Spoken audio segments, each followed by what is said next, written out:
డిబేట్కి ఖచ్చితంగా సిద్ధంగా ఉన్నాం. మాకే అభ్యంతరం లేదు. ఇప్పటికే పత్రికలో ప్రకటన పరిమితం అయ్యే స్టేట్మెంట్లు ఇవ్వకూడదు. అదే 4 గోళ్ల మధ్యలో డిబేట్ అవసరం లేదు.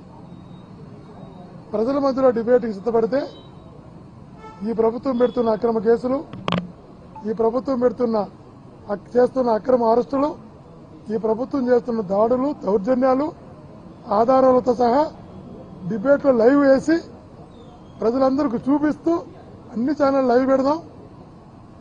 హోంమంత్రి గారు వస్తారా, అంతకన్నా పై వాళ్ళు వస్తారా, ఎవరు వచ్చినా కూడా బహిరంగ డిబేట్కి ప్రజల సమక్షంలో పబ్లిక్ లైవ్లో ఈ రాష్ట్రంలో జరుగుతున్న దమనకాండ, ఈ రాష్ట్రంలో జరుగుతున్న దౌర్జన్యాలు, ఈ రాష్ట్రంలో మరలా చెప్తున్న అక్రమ కేసులు, అక్రమ అరెస్టులు ఆధారాలతో సహా నిరూపించడానికి సిద్ధంగా ఉన్నాం.